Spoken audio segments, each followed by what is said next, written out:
If you don't have somebody to guide you in it, are there places kids can go on Yeah. their own So, if they have busy yeah. parents? Um, so the parents have to be involved to some degree, right? Yeah.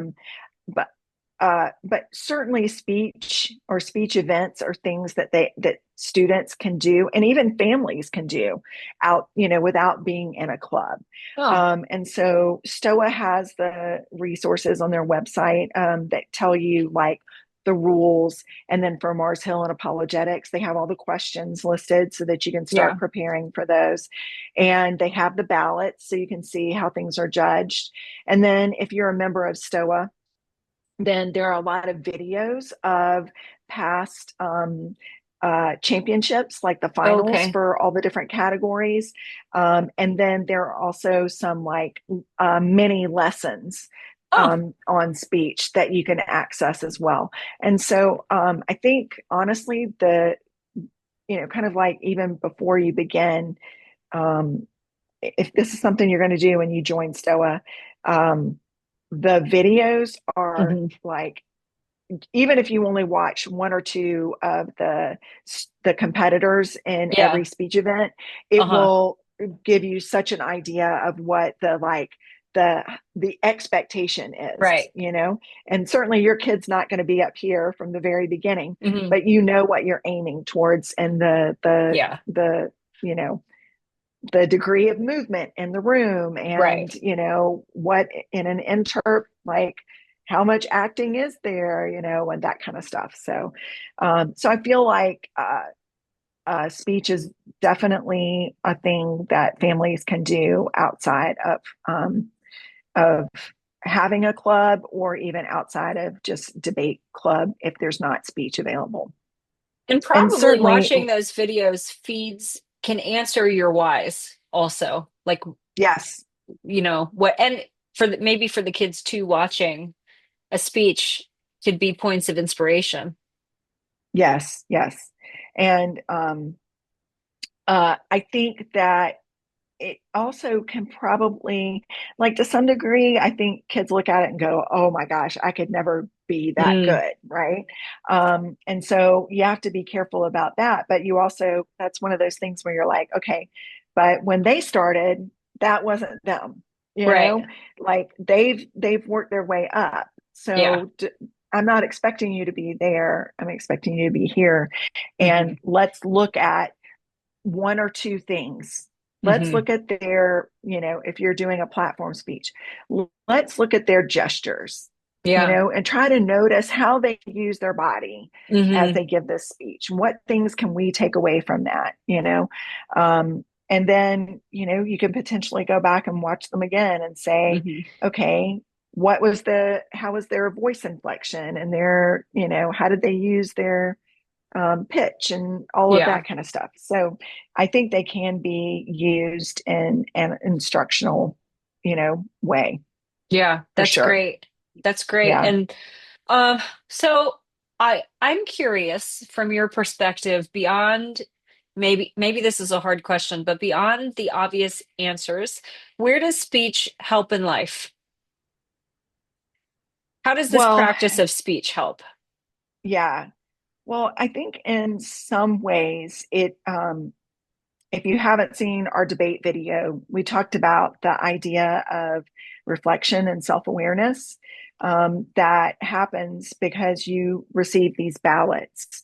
And so students may not always be aware of how they are carrying themselves, or how they are, um, you know, just communicating, right? Right. So I've definitely um, been in a room with a competitor, or had a competitor that they didn't realize it, but they were kind of talking down to you, Mm, or being a little preachy, or, you know, uh, maybe they don't realize they've got this really bad habit of whatever they're doing, right. some sort of, you tap your leg all the time, or what Mhm. have you.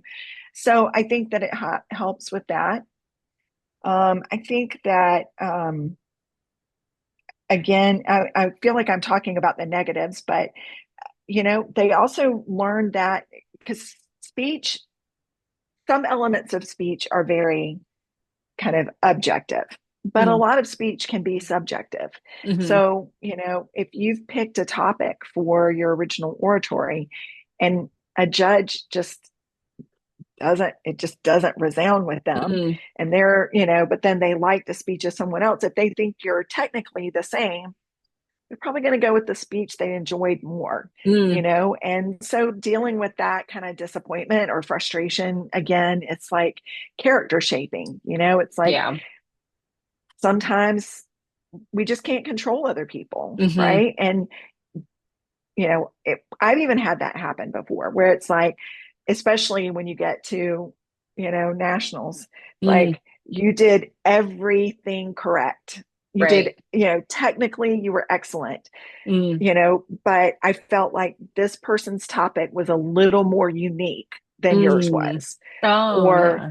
I was a little more engaged with this topic than I was with yours, and so and when you're at nationals, it is like splitting hairs, I will say, especially in speech. Whew, some of these people, they are so good, so good. But anyway, so I Yeah. think they learn resilience, and they learn that, I'm just not going to please people all the time. hmm Um, and then in terms of benefits, I think that, you know, especially with things like apologetics and Mars Hill, hmm the students really, I think, like the information that they learn in terms of like apologetics, and like really struggle with questions, and they research it, like what does the Bible have to say, what have biblical scholars had to say about this, and that's like knowledge that goes into their heart, right? Yeah. And when they're doing Mars Hill, it's um that ability to take something in culture, and how can I relate it to some kind of gospel message, or Mm, some sort of character of God, or how he demonstrates our love for his love for us, yeah.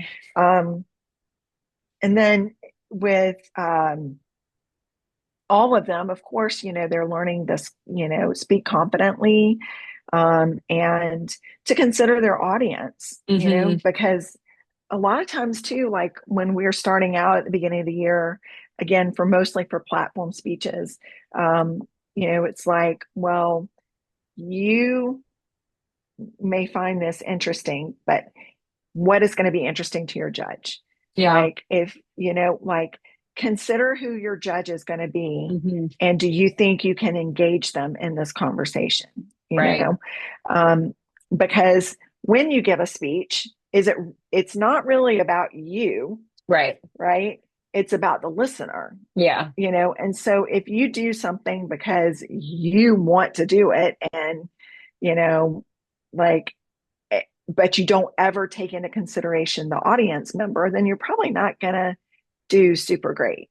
But Right. if you take something that you're passionate about, and then engage your judge as to why they should join in that passion, Mm, or give them reasons to be passionate about it, then that again draws your judge in. And that you know is how, if you're in the business setting, you want to figure out, how can I engage my audience, or you're right. in a volunteer meeting, or whatever the situation may be. So Yeah. I feel like there are uh, like, I feel like speech, there's some things that it's subtly, hmm it's subtle how it gets incorporated into life skills, and then other things, it's more obvious, like I said, with apologetics and Mars Right. Hill.